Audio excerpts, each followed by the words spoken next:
Je m'appelle Arthur, j'ai 82 ans. Et ce matin, en regardant le reflet de mes mains tremblantes sur la table en acajou massif de ma salle à manger, j'ai réalisé une chose terrifiante.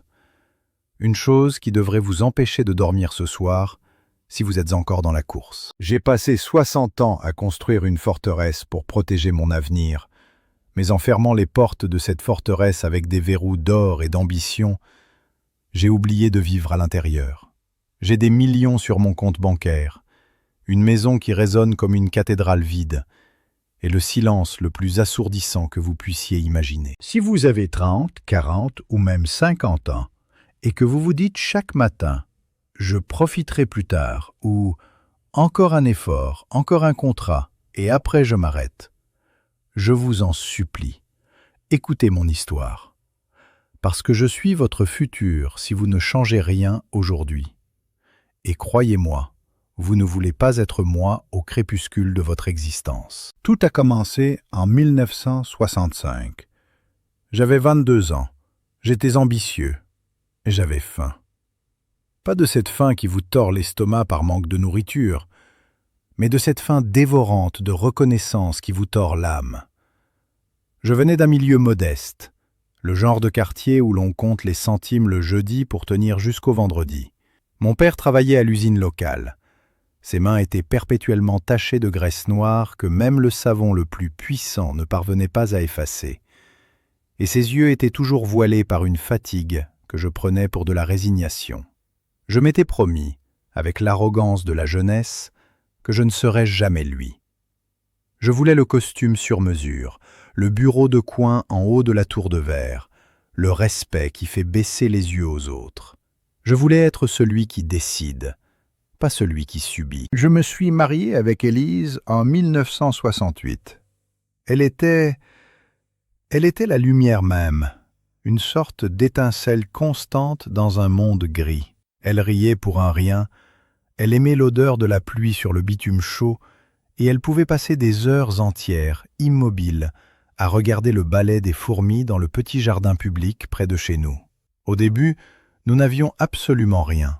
Un petit appartement mansardé au-dessus d'une boulangerie.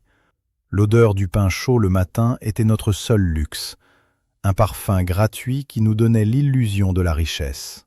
Je me souviens d'un soir d'hiver particulièrement rude. Nous partagions un simple plat de pâte au beurre à la lueur d'une bougie, parce que nous n'avions pas eu de quoi payer la facture d'électricité. Élise riait de bon cœur. Elle disait « Arthur, regarde comme c'est romantique. On est riche de nous, et la bougie cache la poussière. » Mais moi, je ne riais pas. J'avais une honte profonde qui me brûlait la gorge. Je voyais ce manque comme une insulte personnelle, une preuve de mon incapacité. Ce soir-là, dans le noir, j'ai fait un pacte avec le diable. Pas un diable de légende, non. Un diable bien plus insidieux. L'ambition aveugle déguisée en devoir familial. Je me suis juré, je vais travailler si dur, je vais bâtir un tel empire qu'elle ne manquera plus jamais de rien. Plus jamais. Le tragique de l'histoire, c'est que dans ma quête obsessionnelle pour lui offrir tout, j'ai fini par lui retirer méthodiquement la seule chose dont elle avait réellement besoin, ma présence. Les années 70 ont été un tourbillon de béton et de contrats. J'ai monté ma première agence immobilière avec une rage de vaincre qui effrayait mes concurrents. Je partais à 6 heures du matin, avant que le soleil ne touche le rebord de la fenêtre, et je rentrais à 22 heures, parfois plus tard. Élise m'attendait souvent avec un dîner froid, assise seule dans notre cuisine qui devenait de plus en plus moderne, de plus en plus équipée, mais de plus en plus silencieuse.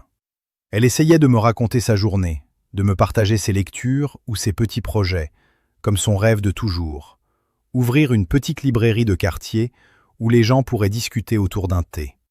Je l'écoutais avec une oreille distraite, les yeux fixés sur mes tableaux de bord et mes prévisions de croissance.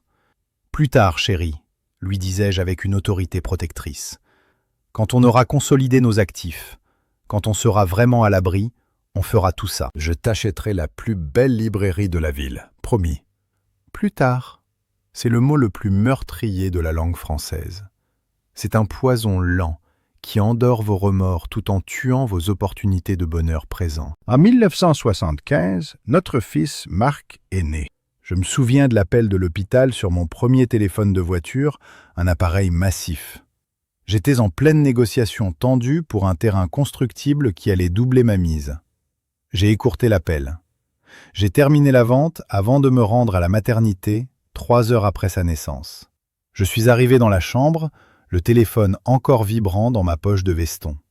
J'ai embrassé Élise, j'ai regardé ce petit être fragile dans son berceau de plastique, et au lieu de ressentir l'émerveillement sacré de la paternité, j'ai ressenti une pression financière accrue. Je voyais ce bébé comme une responsabilité comptable de plus. Il fallait que je gagne encore plus. Pour son école privée, pour ses futures vacances, pour l'héritage qu'il porterait. Marc a fait ses premiers pas alors que j'étais à Londres pour signer un partenariat international. Il a prononcé son premier mot alors que j'étais enfermé dans une réunion de crise pour sauver une filiale. À chaque fois, Élise me racontait ces moments avec des yeux brillants, espérant sans doute une réaction de ma part. Et à chaque fois, je répondais la même chose. C'est merveilleux, bravo à lui. On fêtera ça dignement ce week-end.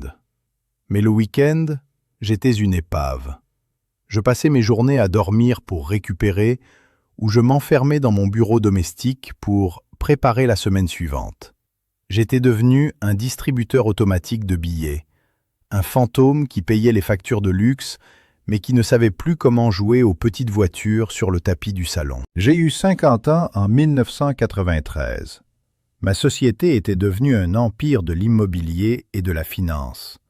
Nous avions quitté notre petit appartement pour une villa immense, une forteresse de marbre et de verre sur les hauteurs de la ville. Nous avions du personnel pour tout, un jardinier pour tailler les haies que je ne regardais jamais, une cuisinière pour préparer des repas que je mangeais souvent seul, et une armée de secrétaires. Élise ne riait plus. Elle était devenue une femme d'une élégance glacée, une femme parfaite pour les photos de gala et les œuvres de charité. Mais quand je prenais le temps de la regarder vraiment, je ne voyais plus la jeune fille aux fourmis. Je voyais une femme qui s'était résignée à vivre en parallèle d'un homme qui ne lui donnait que de l'argent. Marc était en internat d'élite en Suisse. Je pensais sincèrement que je l'aimais en lui offrant cette distance coûteuse. Je ne comprenais pas, dans mon aveuglement de self-made man, qu'un enfant n'en a que faire d'un portefeuille en cuir de luxe s'il n'a pas un père pour l'écouter pleurer après son premier chagrin d'amour. Puis, le premier craquement dans l'édifice est arrivé. Ce n'était pas une faillite boursière, c'était bien pire. Élise a commencé à oublier. Des détails insignifiants d'abord. Elle oubliait où elle avait posé son sac ou le nom d'un invité lors d'un dîner. J'en riais, je lui disais qu'elle était distraite par ses associations. Puis, un après-midi de novembre, j'ai reçu un appel de la police. Ils l'avaient retrouvée errant en chaussons, à 3 kilomètres de la maison, cherchant désespérément la petite boulangerie de nos débuts, celle qui avait été démolie 20 ans plus tôt. Le diagnostic est tombé dans le bureau froid d'un neurologue. Alzheimer précoce, une forme agressive. J'ai réagi comme je l'avais toujours fait face aux obstacles de la vie. J'ai essayé de sortir mon chéquier. J'ai dit au médecin, avec une arrogance qui me fait horreur aujourd'hui, « Docteur, je veux les meilleurs, je me fiche du prix. Trouvez-moi un traitement expérimental aux États-Unis. Engagez une équipe de chercheurs privés. Je veux qu'on la répare. » Le médecin a posé son stylo, m'a regardé avec une tristesse profonde et m'a dit « Monsieur, tout l'argent que vous avez accumulé ne peut pas racheter les synapses qui s'éteignent. La seule chose que la science ne peut pas fabriquer, c'est le temps. Ce dont votre épouse a besoin maintenant, ce n'est pas d'un avion pour New York. C'est de votre main dans la sienne. Ici, chaque jour. J'ai pris ma retraite officiellement à 60 ans pour m'occuper d'elle. Je pensais, dans ma naïveté tardive, que j'allais enfin pouvoir lui offrir ce fameux « plus tard » que je lui promettais depuis la lueur de notre première bougie. Je voulais rattraper 40 ans d'absence en quelques mois. Mais le destin ne fait pas de crédit. Il était trop tard. Élise était là, assise dans nos fauteuils en cuir importé. Mais Arthur, son Arthur, Elle ne le voyait plus. Pour elle, j'étais devenu un étranger bienveillant, peut-être un infirmier plus attentionné que les autres. Parfois, elle me regardait et me demandait avec une politesse déchirante si j'avais vu son mari, ce jeune homme ambitieux qui allait bientôt revenir du travail pour l'emmener voir les fourmis. Je devais quitter la pièce pour ne pas hurler de douleur. Le moment le plus cruel de toute mon existence s'est produit un après-midi de printemps, alors que nous étions assis dans le jardin. Le soleil illuminait son visage ridé, mais toujours beau. Pendant quelques secondes, un miracle s'est produit. Le brouillard dans ses yeux s'est levé. Elle m'a reconnu. Elle a serré ma main avec une force que je ne lui soupçonnais plus, et elle a murmuré « Arthur, on a enfin assez d'argent maintenant? On peut enfin aller vivre ?» J'ai éclaté en sanglots, les larmes coulant sur mon costume coûteux.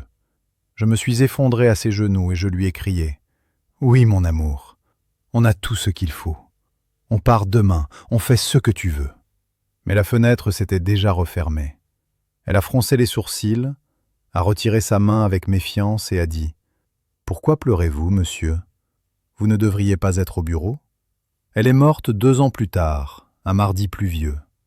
Elle s'est éteinte dans son sommeil, dans cette maison de 2000 mètres carrés où chaque pièce me rappelait une occasion manquée de lui dire « Je t'aime » avec des actes plutôt qu'avec des bijoux. Après l'enterrement, qui fut une démonstration hypocrite de puissance sociale avec des centaines de couronnes de fleurs achetées par des relations d'affaires, mon fils Marc est resté quelques jours. Nous étions assis dans mon immense bureau, cette pièce où j'avais passé plus de temps qu'avec lui. Je voulais lui parler de la succession, de la structure des holdings, de la manière dont il devrait gérer cette fortune immense que je lui léguais. Il m'a coupé avec une froideur chirurgicale.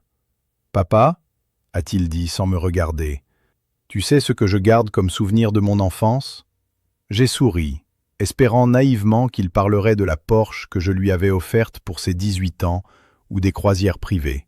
« Je me rappelle de ton dos, a-t-il poursuivi. Je me rappelle de ton dos, courbé sur ton bureau de 1980 à 2000.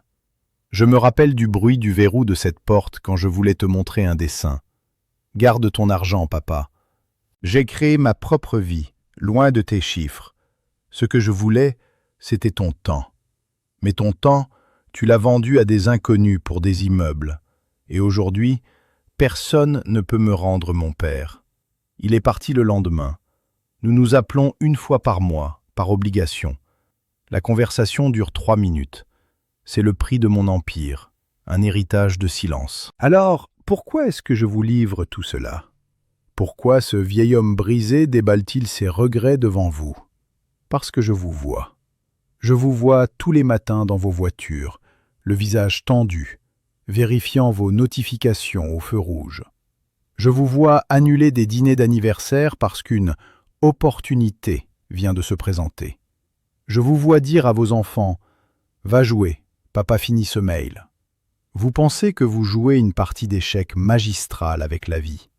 Vous pensez que vous pouvez sacrifier les pions du présent, votre santé, votre conjoint, vos enfants, pour gagner la reine du futur, cette sécurité financière illusoire.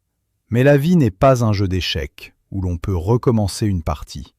C'est une rivière qui coule dans un seul sens. Chaque seconde que vous passez à ignorer ce que vous aimez pour bâtir quelque chose est une seconde qui s'évapore à jamais dans le néant. Le succès n'est pas une destination lointaine où vous pourrez enfin vous reposer. Si vous n'êtes pas capable d'être heureux aujourd'hui en marchant simplement dans un parc, vous ne le serez pas plus dans 40 ans sur un yacht. Le yacht ne fera qu'isoler davantage votre tristesse. J'ai 82 ans. Ma fortune est colossale, mais je donnerai chaque centime, chaque titre de propriété, chaque compte à Singapour pour une seule heure de conversation avec Élise en 1970, dans notre appartement qui sentait le pain chaud. Je donnerai tout pour pouvoir retourner dans le passé et ne pas verrouiller la porte de mon bureau quand Marc frappait avec ses crayons de couleur. Voici mon conseil, le seul qui vaille la peine d'être suivi avant qu'il ne soit trop tard pour vous. Rentrez chez vous ce soir. Éteignez ce téléphone qui vous rend esclave. Regardez la personne qui partage votre vie non pas comme un meuble du décor, mais comme le trésor fragile qu'elle est. Écoutez ces histoires, même les plus simples. Allongez-vous sur le tapis avec vos enfants et oubliez l'heure. La réunion de demain sera oubliée dans 1 an. Le dossier urgent sera enterré sous 10 autres la semaine prochaine. Mais l'étincelle dans les yeux de votre fils, parce que vous avez été là, restera gravée en lui pour toute sa vie. N'attendez pas d'avoir assez pour commencer à vivre. Assez est un mirage, un horizon qui s'éloigne à chaque pas que vous faites vers lui. Vivez maintenant. Soyez présent maintenant. Aimez avec fureur maintenant. Parce qu'un jour, très bientôt, vous serez assis à ma place. Vous regarderez vos mains ridées et vous ferez le bilan. Et dans ce bilan final, la seule colonne qui comptera ne sera pas celle de vos avoirs, mais celle des moments où vous avez vraiment été vivant pour les autres. Je suis riche, puissant et respecté, mais je suis l'homme le plus pauvre du monde, parce que je n'ai plus personne pour me dire « Regarde Arthur, les fourmis sont de sortie. » Ne finissez pas comme moi. S'il vous plaît, ne finissez pas comme moi. Prenez votre vie à pleine main pendant qu'elles sont encore jeunes et fortes. Le temps est la seule monnaie que vous ne pouvez pas gagner, seulement dépenser. Dépensez-la sur ce qui compte vraiment, avant que le silence ne devienne, comme pour moi, votre seule compagnie.